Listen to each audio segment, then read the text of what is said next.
요 기도하고 있더라라는 제목으로 우리 하나님의 말씀을 증거하겠습니다. 지난 수요일 날 11년 만에 그 한국을 방문했던 제 아내와 두 아이들이 드디어 왔습니다. 그래서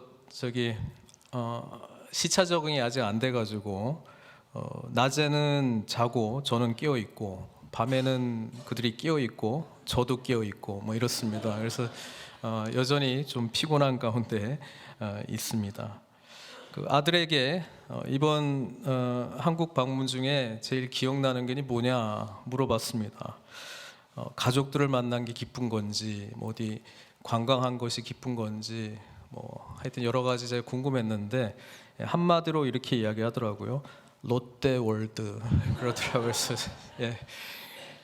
제 아들은 좀 겁이 없는 것 같습니다. 요즘 점점 겁이 없는 것 같습니다. 그래서 롯데월드에서도 이렇게 막 꼭대기에 올라갔다가 그냥 막 떨어지는 이런 거, 제 아내도 그 누나도 못하는 그런 걸 혼자 타고 왔다고 제가 들었습니다. 얼마 전에 저도 디즈니랜드에 가서 어쩔 수 없이 보호자가 같이 가야 된다 그래서 제가 어쩔 수 없이 한번 탄 적이 있는데 죽는 줄 알았습니다. 같이 들어가서 제 아들도 저도 고함을 질렀습니다. 제 아들은 신나서 고함을 질렀고 저는 죽을 줄 알고 고함을 질렀습니다. 이렇게 놀이동산에는 롤러코스터 같은 그런 신나는 일들이 저에게는 두려운 일들인데 준비되어 있습니다. 좀 생각해 보니 우리 신앙의 여정도 그런 것 같습니다. 우리가 높이 올라갈 때도 있고 또 내려갈 때도 있는데 믿음으로 이것을 기쁨으로 즐길 수 있는 사람이 있고 이것을 항상 올라가든 내려가든 두려움으로 받아들이는 사람들도 있는 것 같습니다. 우리 인생은 어떨 때는 기쁨의 높이를 타는 그런 경험도 하지만 때로는 정말 밑바닥에 그런 아픔 경험을 하기도 합니다. 우리 사도행전을 쭉 읽어보면은 이런 건 참 기쁘겠다. 교회가 참 부흥하고 사람들이 점점 많아지고 능력이 나타나는 교회, 마치 롤러코스터에 고지를 점령했던 그런 기분이 들 때도 있지만 어떨 때는 이렇게 핍박, 죽음의 위협, 그런 두려움 가운데에 내리막을 찍는 그런 모습으로 우리가 또 받아들일 때도 있습니다. 우리가 지난 몇 주 동안 10장, 11장을 살펴보면서 정말 하나님께서 이방인들을 향해서 너무나도 선교하기를 원하시는구나.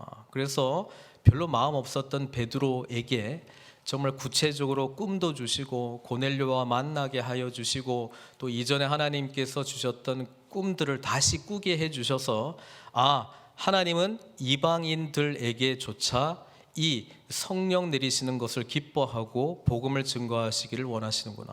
그리고 예루살렘 교회에서 이 할례파들이 굉장히 반대를 많이 했는데 그들을 설득하는 과정을 통해서 교회 전체가 이것은 하나님이 기뻐하시는 일이구나, 이런 거를 이제 깨닫는 그 과정들을 우리가 살펴보았습니다. 그리고 지난주에 이방인들 중심으로 세워진 안디옥 교회가 얼마나 아름다운 교회의 모습을 그렸든지 안 믿는 사람들이 그들을 향해서 당신들은 그리스도인이다 라고 하는 그런 칭호를 받을 만큼의 칭찬을 받는 공동체가 되었습니다. 또 오늘 우리는 12장을 보게 됩니다. 이 12장은 이전까지 어떤 승리의 이야기, 롤러코스터의 고지를 찍는 이야기라기보다는 이제 어떤 의미에서는 이제 밑을 찍는 이야기를 우리가 또 보게 됩니다. 예루살렘 교회에 이제는 핍박과 박해, 고난이 찾아왔다라고 하는 것이죠. 그래서 오늘 우리는 12사도 중에서 처음으로 순교하게 된 야고보의 짧은 이야기, 그리고 12사도 중에서도 대표격인 베드로가 체포당하는 이야기를 보게 됩니다. 우리는 때로 이렇게 묻습니다. 예수 믿으면 늘 행복해야 되는 것 아닌가? 늘 기뻐해야 되는 것 아닌가? 그런데 하나님의 기준에서는 이 신앙의 롤러코스터를 타고 있는 우리들에게는 높이 있으나 낮게 있으나 하나님의 선하심이 늘 우리를 지켜주고 있다라고 하는 사실입니다. 어떤 면에서는 이 고난의 길을 가야지만 더 크신 하나님을 경험할 수밖에 없는 그런 축복들이 예비되어 있다라고 하는 사실이죠. 그래서 오늘 12장에 우울하게 시작됩니다. 엄청난 교회의 팽창과 성장 속에서 오히려 예루살렘 교회가 힘들어하는 모습을 우리는 목도하게 되는 것입니다. 여러분, 혹 이런 신앙의 내리막에 있습니까? 때로는 절망 가운데 있습니까? 오늘 이 말씀을 통해서 위로하시고 함께 하시는 주님의 은혜를 경험하시기를 바랍니다. 12장은 이렇게 시작합니다. 그때 헤롯 왕이 손을 들어 교회 중에서 몇 사람을 해하려 하여. 성경에는 헤롯이라고 하는 유대 왕 이름이 몇 명 등장을 하는데 전부 한 왕은 아닙니다. 예수님이 태어날 때의 헤롯은 헤롯 대왕입니다. 그리고 오늘 등장하고 있는 헤롯 왕은 헤롯 대왕의 손자인 헤롯 아그리파 1세입니다. 나중에 우리 뒤에 사도 바울이 또 아그리파를 만나게 되는데 그 아그리파는 오늘 나왔던 헤롯 아그리파 1세의 아들 아그리파 2세가 되는 거예요. 자, 헤롯 가문은 늘 열등 의식이 있었습니다. 어떤 열등 의식이 있었냐면은 이 이스라엘을 통치하는 그런 권한은 이 로마의 정치적인 관계 때문에 얻게 되었는데 사실은 정통성 때문에 열등 의식이 늘 있었습니다. 그들에게는 유대 피가 다윗 왕조의 피가 흐르지 않았습니다. 헤롯 대왕은 이둠의 사람입니다. 그래서 뿌리를 찾아가 보면은 에돔 사람이거든요.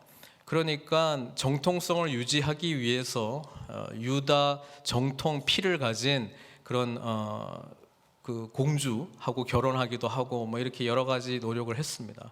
그래서 늘 어떻게 하면 이 백성들로부터 인정을 받을 수 있을까? 이게 늘 헤롯 가문의 고민입니다. 그래서 각자가 자기가 생각하는 방식으로 이 민심을 얻으려고 노력했다라고 하는 것이죠. 헤롯 대왕은 이제 건축을 통해서 민심을 얻으려고 했습니다. 그래서 우리가 잘 알고 있듯이 예수님 당시에 그 성전의 다른 이름이 헤롯 성전입니다. 왜냐하면 헤롯 대왕이 46년에 걸쳐서 이 성전을 완성했기 때문에 그렇습니다. 이 성전은 유대인들을 위해서 하나님에 대한 신심이 가득해서 지은 것이 아니고 자신의 열등감, 유대의 피가 흐르지 않는다라고 하는 그 열등감을 회복하기 위해서 유대의 민심을 얻기 위해서 지은 성전입니다. 아그리파 1세, 오늘 등장하는 이 헤롯 아그리파 1세도 자신의 정통성 그리고 백성들로부터의 인정을 어떻게 하면 얻을 수 있을까 딱 보니까 이전에는 안 그랬는데 지금 성령께서 임하시고 한 10몇 년 정도가 흘렀는데 예루살렘에 있는 하나님의 교회가 유대인들의 사회로부터 지금 뭐예요? 좋은 모습이 아니라 비판받는 공동체가 되었다는 것을 깨닫게 되었습니다. 특히 그 결정적인 계기가 얼마 전에 하나님께서도 이방인들을 받아들인다라고 하는 이 한 가지 사실만 해도 얘네들은 이단인가 보다 그렇게 판단하기에 이르렀습니다. 머리가 좋은 헤롯 아그리파 1세는 이것을 이용해서 자기의 이 열등의식을 채우려고 했습니다.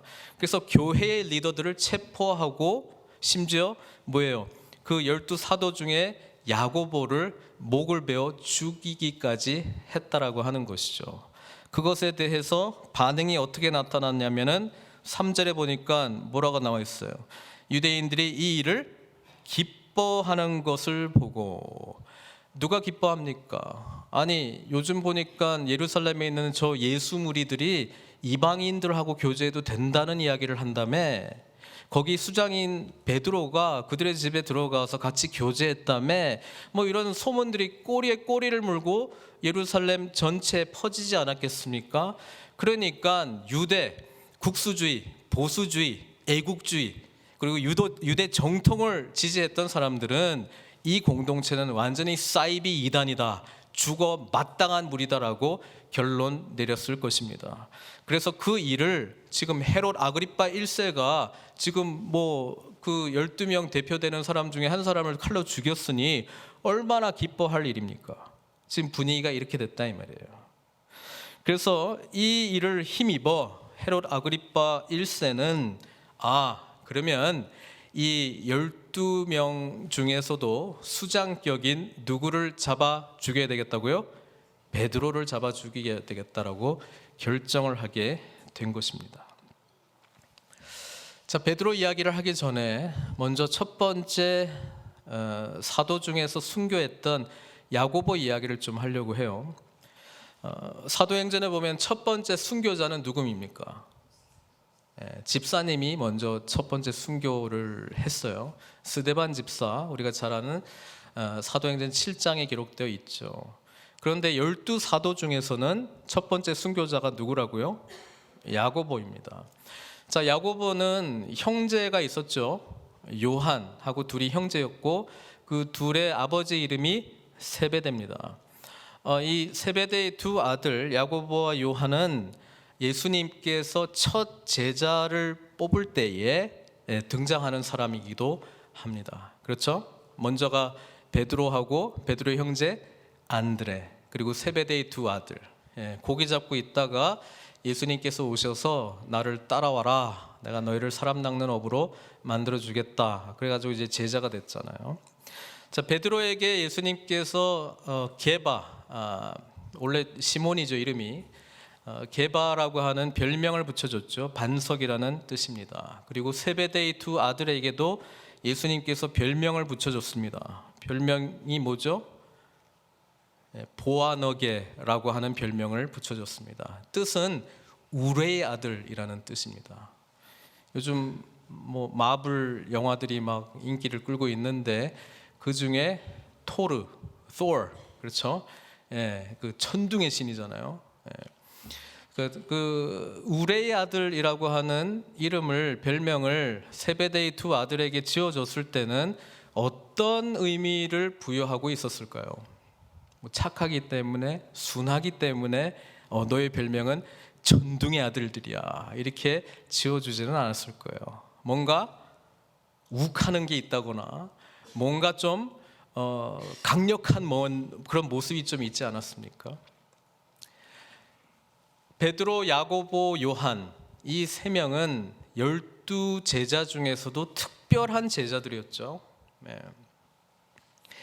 예수님께서 한 번은 길을 가시다가 사마리아 땅에 들어간 적이 있었습니다. 그때에 이 세베대의 두 아들의 좀 성격을 짐작할 수 있는 본문이 하나 등장하게 되는데 이렇게 됐어요. 누가복음 9장 54절입니다. 예수님께서 사마리아 땅을 지나가려고 하셨는데요, 그 사마리아인들이 예수님을 영접하지를 않아요. 그러니까 이 야고보하고 요한이 뭐라고 이야기하냐면 누가복음 9장 54절에요. 주여, 우리가 불을 명하여 하늘로부터 내려 저들을 멸하라 하기를 원하시나이까, 이렇게 이야기합니다. 말이 좋아서 이렇게 표현한 거지, 주님, 우리가 불을 명해가지고 저들 그냥 확 불받아 내버릴까요? 지금 이렇게 한 거거든요. 자, 야고보와 요한은 이런 성품의 사람입니다. 주님의 길을 막는 자가 있으면 그냥 싹 없애버리겠다.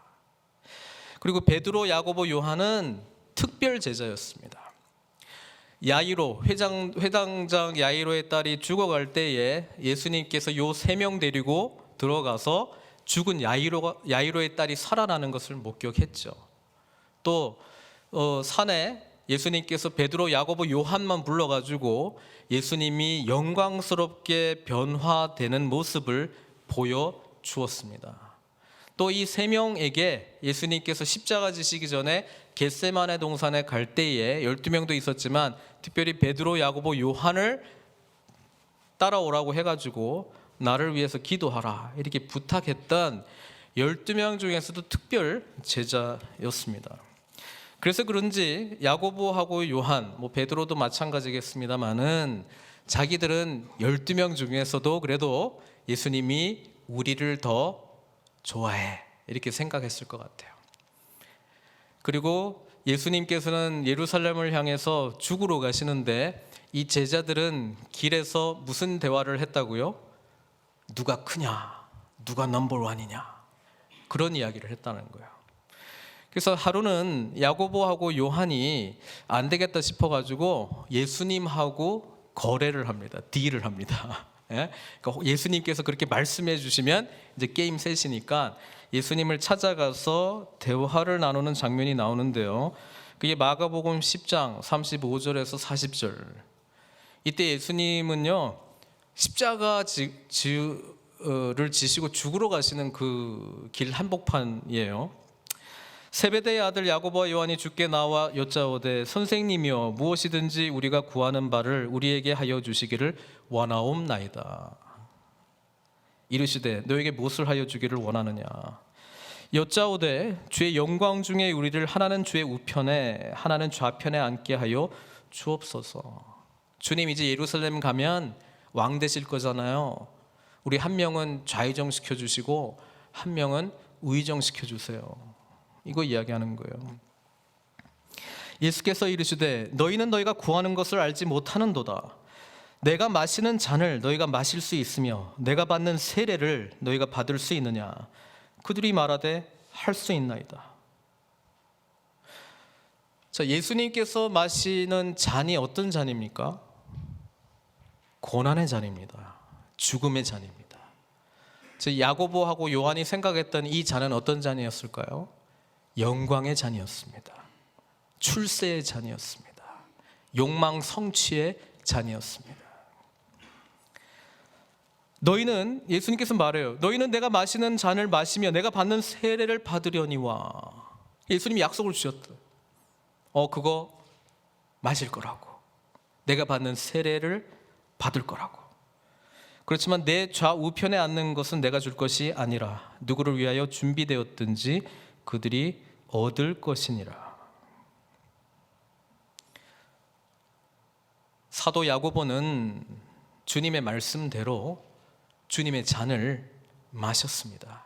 그게 바로 오늘 우리가 읽었던 첫 번째 순교자의 고난의 잔을 마셨다라고 하는 것입니다. 그래서 이거 보면 우리는 깜짝깜짝 놀라야 돼요. 우리는 우리가 구하고 있는 게 뭔지 잘 모를 때가 있어요. 뭘 구하시는지 잘 알고 구하셔야 돼요. 그러면 반면에 요한은 어떻게 됐습니까? 요한도 순교했습니까? 성경에는 기록이 없어요. 아마 12사도 중에서 제일 마지막까지 살아남은 사도가 있다면 그건 요한 사도입니다. 전설로 내려오는 요한에 대한 이야기에는 요한이 이 기름 통에다가 빠뜨려 가지고 순교를 당하게 됩니다. 그래서 그들은 주님께서 약속하신 주님의 잔을 마셨는데요, 처음 순교자는 야고보, 그리고 12사도 중에서 마지막 사도 요한이 순교자가 또 되었습니다. 우리 주님께서는 이렇게 말씀하고 싶은 것이 있었습니다. 그것은 다름 아니라 고난을 통과하지 않는 복음은 없다는 것입니다. 하나님 나라는 반드시 고난을 통과해야 된다라고 하는 사실입니다. 요즘 우리 빌립보서 말씀으로 새벽 기도회 때 말씀을 보고 있는데요, 어제 새벽에도 제가 빌립보서 1장 말씀을 전하면서 사도 바울이 이런 이야기를 했던 것을 말씀드렸습니다. 빌립보 교회를 향한 사도 바울의 편지 중에 빌립보서 1장 29절에 이런 이야기를 하죠. 그리스도를 위하여 너에게 은혜를 주신 것은 다만 그를 믿을 뿐 아니라 또한 그를 위하여 고난도 받게 하려 하심이라. 우리 신앙의 롤러코스터에는요, 높이 갈 때도 있고 낮게 가는 것도 있어요. 근데 오히려 고난을 통과할 때에 더 크신 하나님의 은혜를 경험하게 됩니다. 왜냐하면 그때야말로 아무것도 의지하지 못하고 주님만 만나고 경험할 수 있는 은총의 시간이 되기 때문에 그렇습니다. 야고보 사도는 이렇게 첫 번째 순교를 통해서 이전까지 사도들이 같이 감옥에 갇힌 적이 있었거든요. 4장에 보면 베드로와 요한 한번 들어갔다 나왔고요. 4장에는 사도들이 전체 다 한번 체포된 적이 있었습니다. 근데 그때 천사가 나타나가지고 옥문을 열어줬습니다. 그래서 아마 이번에도 사도들은 감옥에 들어가면 다 나와 이렇게 생각했는지도 모르겠어요.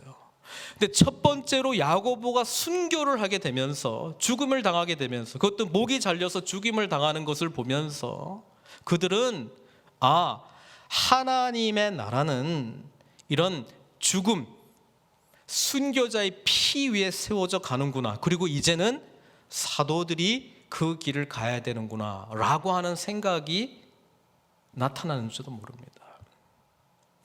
베드로가 체포되었을 때요, 그때 6월절 기간이다, 성경은 그렇게 기록을 하고 있고요.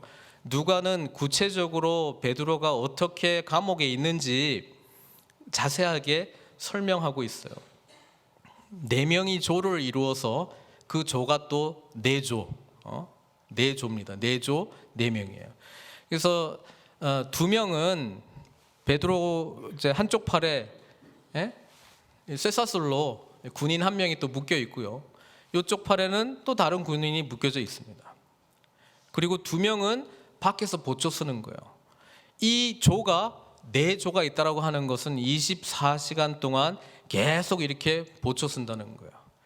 그리고 초소가 나중에 베드로가 나올 때 보니까 1초소 파수 첫 번째, 두 번째를 거쳤다는 걸 보니까 이렇게 초소도 2개나 거쳐야 될 만큼 이번에는 확실하게 베드로를 가둬놨습니다. 왜?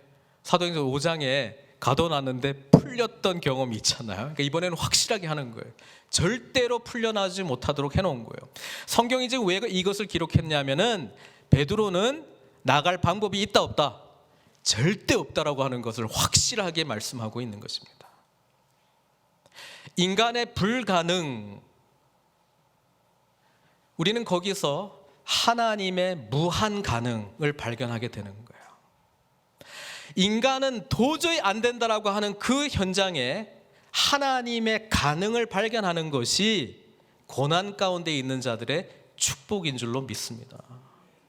베드로가요, 지금 6월절에 체포되어서, 체포도 그냥 2중 3중으로 되어 있는 자기 자신의 모습을 보면서 살아날 것이라고 생각했을까요? 죽을 것이라고 생각했을까요? 저는 죽을 것이라고 생각했을 것 같아요. 왜냐하면 얼마 전에 야고보 갔잖아요. 그리고 지금 딱 보니까 이 상황이 예수님하고 너무 비슷해. 예수님도 6월절에 체포됐지. 그리고 주님 가신 길은 뭐예요? 6월절 어린 양으로서 십자가에 죽음을 당하는 그 길을 묵묵히 가셨던 거거든요. 그러니까 베드로가 지금 상황 정세로 보나 야고보 이제 먼저 갔고 그 다음엔 내 차례인갑다 이렇게 생각할 수도 있어요. 딱 보니까 상황적으로 양쪽에 2 군인이 있지, 바깥에 보초 쓰고 있지, 이건 뭐 빠져나올 수 있는 상황도 아니에요. 그러니까 아마 베드로가 옥에 갇혀 있으면서 지금 본문에 보니까 베드로는 참 대단해. 또 푹 자.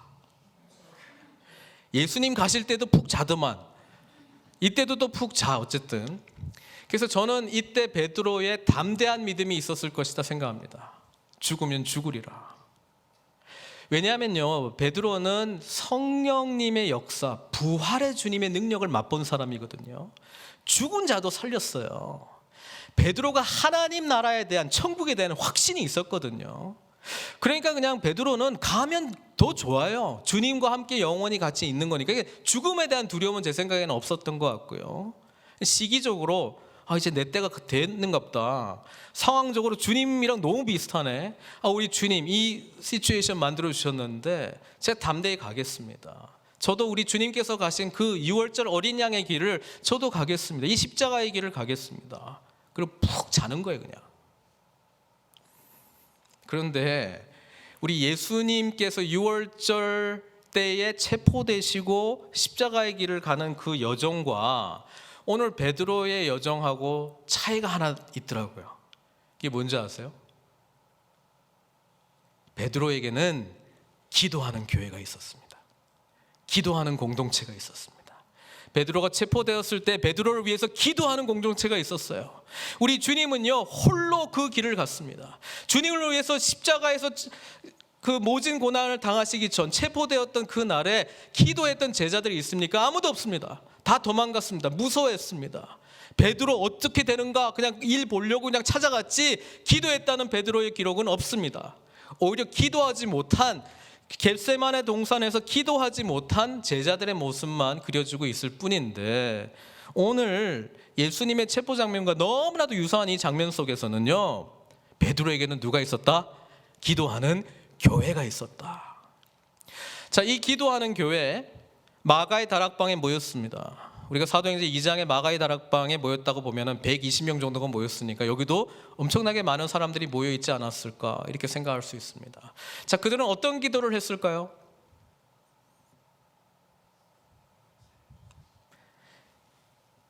두 가지 기도를 했을 것 같아요. 첫 번째는요, 누가가 지금 자세하게 지금 베드로가 어떻게 갇혀 있는가, 양쪽에 군인들 둘 쇠사슬로 같이 묶여 있고 밖에 보초 2명 쓰고 있고 보초 4개 교대로 이렇게 막 돌아가고 있고 1초소 2초소 있고, 그러니까 베드로는 어떻게 되는 거예요? 6월절 기간이 끝나면 죽는 거예요. 그래서 아마 이 교회 공동체가 기도할 때에 살려달라, 풀어달라는 기도도 있을 수도 있습니다만은, 어떤 면에서는요, 끝까지 예수님 가실 때 3번 부인했는데 그러지 말고 이번에는 끝까지 담대하게 죽을 수 있도록 이렇게 기도했는지도 몰라요. 예? 순교 잘하도록, 좀 품위 있게 순교하도록 그렇게 기도했는지도 몰라요. 또 동시에 하나님의 뜻이거든 살려주십시오. 우리는 여전히 할 일이 많습니다. 베드로의 리더십이 필요합니다. 이렇게 기도했을 수도 있겠죠. 성경은 어떤 기도를 했는지 나오지는 않습니다. 그러나 적어도 베드로가 담대하도록, 그리고 하나님의 뜻 가운데 있도록, 하나님의 능력의 장중 가운데 있도록, 살려주시든 살든지 죽든지 하나님 나라 위하여, 영광을 위하여 살든지 죽든지 하게 해주십시오. 뭐 이런 기도 했을 것 같아요. 오늘 본문에 보니까 기도하는 교회 때문에 하나님께서 누굴 보내줘요? 천사를 보내줬어요. 교회는 기도하고 있고 하나님의 천사는 역사하기 시작합니다. 베드로가 얼마나 그냥 잘 자고 있는지 그냥 툭 칩니다. 일어나라고, 신을 신으라고, 띠를 두르라고, 뭐 그냥 여기 묶여있던 게 척척 풀리고요, 문이 쫙 열리고 그냥 걸어 나가고요. 야, 이거 뭐냐, 베드로도 자기가 뭘 하고 있는지 몰라. 하여튼 비몽사몽간에 뭐 하여튼 많은 일들이 일어나, 베드로에게는요. 자, 그런데 이 장면이 여기 나오는 동사들을 보면은 급히 일어나고, 예? 그다음에 뭐 신을 신고 뭐 이런 장면이 또 지금 6월절 기간에 사건과 연결이 많이 되어 있습니다. 왜냐하면 출애굽할 때의 마지막 그 10번째 재앙이 그들에게 임하지 않도록, 하나님의 백성 공동체에 임하지 않도록 하나님께서 6월절을 제정하신 장면이 나오는데요, 출애굽기 12장 11절에 이렇게 기록되어 있습니다. 너희는 그것을 이렇게 먹을지니 허리에 띠를 띠고 발에 신을 신고 손에 지팡이를 잡고 급히 먹으라. 이것이 여호와의 6월절이라. 띠를 띠고 신을 신고 급히, 이 동사들이 여기에 그대로 쓰여 있어요. 그래서 연결을 시키면 이렇습니다. 마치 이거는 베드로에게는 지금 불가능한 상황이에요. 출애굽 자체가 불가능한 상황이에요. 가장 강력했던 애굽을 노예 민족이 탈출한다? 있을 수 없는 이야기예요. 하나님의 구원의 능력만이 가능한 거예요.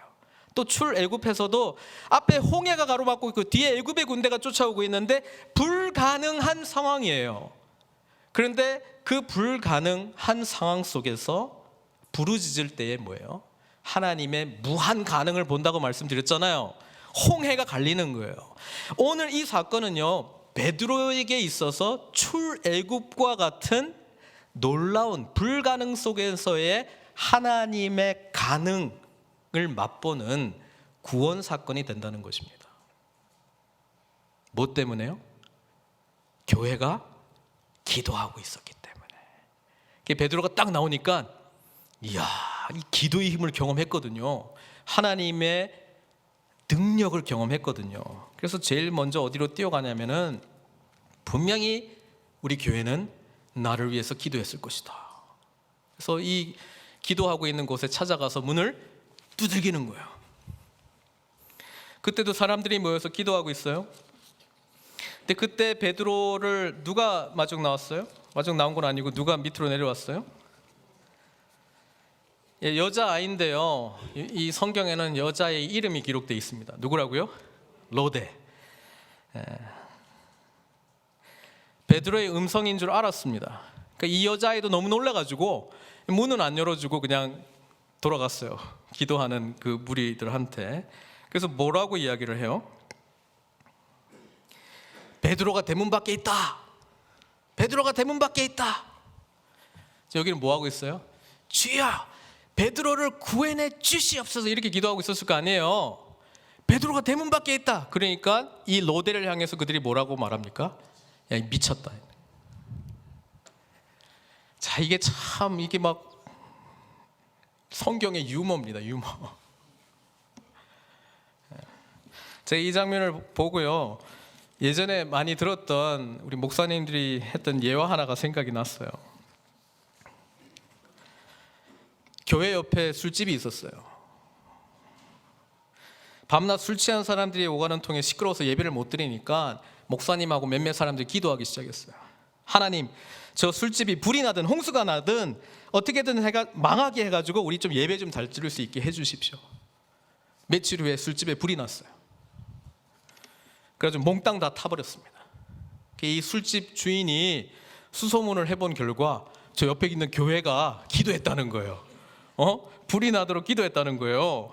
그래가지고 저 교회 교인들이 우리 술집 불나라고 기도해서 불이 났기 때문에 손해배상을 청구합니다, 이렇게 한 거예요.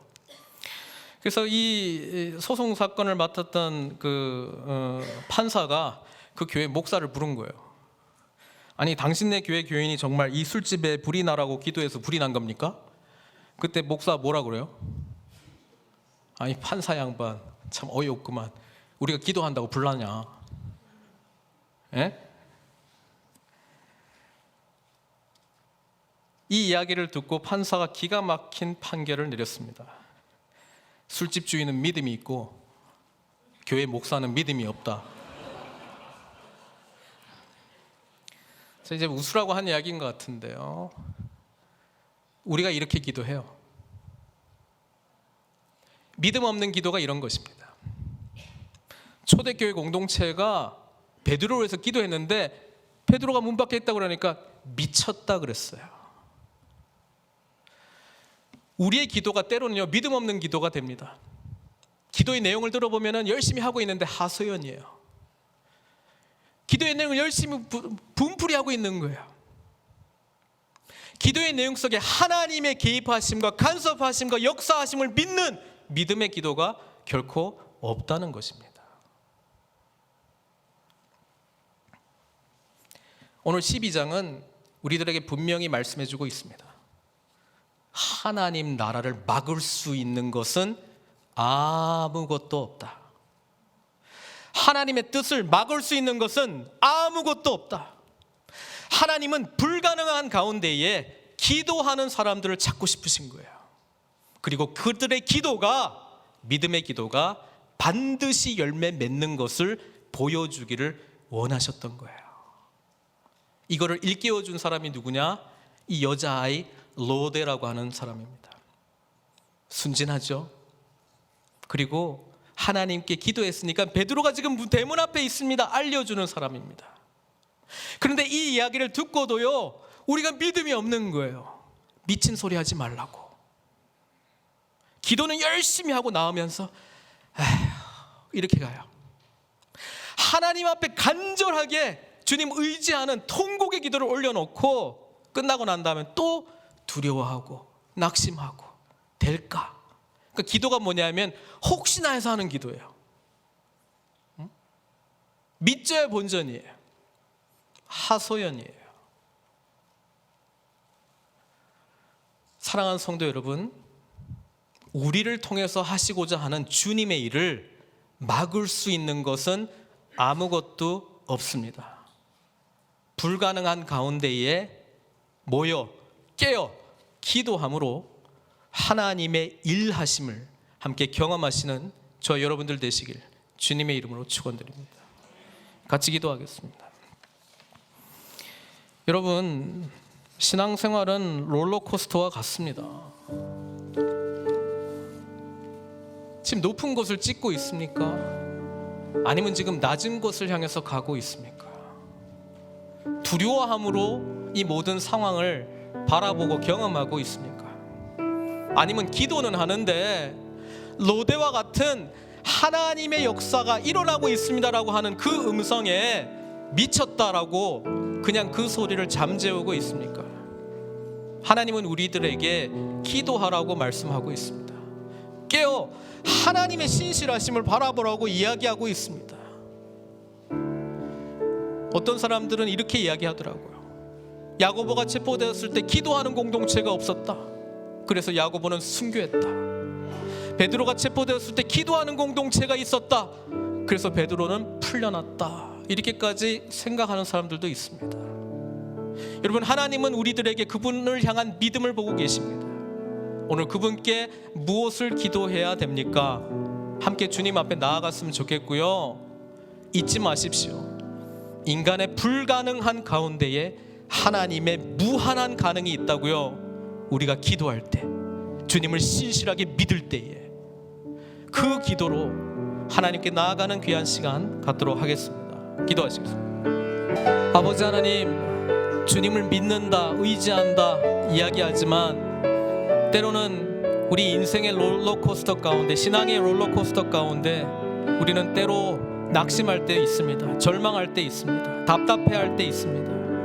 아버지 하나님, 그럴 때마다 하나님의 일하심, 하나님이 작정하신 일은 아무도 막을 수 없다라고 하는 것을 다시 바라보게 해 주시고 오히려 무릎 꿇고 기도의 자리로 우리를 인도하여 주시옵소서. 기도하는 공동체가 있기 때문에 우리는 불가능한 가운데서 하나님의 무한 가능을 볼 수 있습니다. 우리는 안 된다 하는 상황 가운데서도 하나님이 하시겠다면 반드시 이루어지리라, 이 고백을 할 수 있습니다. 우리의 기도의 자리가 능력의 자리가 되게 해주십시오. 하소연하는 자리, 아버지 하나님 앞에 푸념하는 자리, 나의 아픔을 토로하는 자리를 넘어 능력의 하나님을 바라보고 주님을 온전히 의지하고 하나님의 나라 이 땅 가운데 이루어지는 그 놀라운 역사를 경험할 수 있도록 우리의 불가능한 상황 가운데서 하나님의 무한 가능을 볼 수 있도록 인도하여 주시옵소서. 우리 공동체, 기도하는 공동체로 주님 불러주심을 믿습니다. 가정에서든 직장에서든 교회에서든 어디서든지 간에 신실하게 믿음으로 기도하는 능력의 종들 될 수 있도록 은총 베풀어 주시옵소서. 모든 것 주님께 의탁드리옵고 예수님의 귀하신 이름으로 기도드리옵나이다.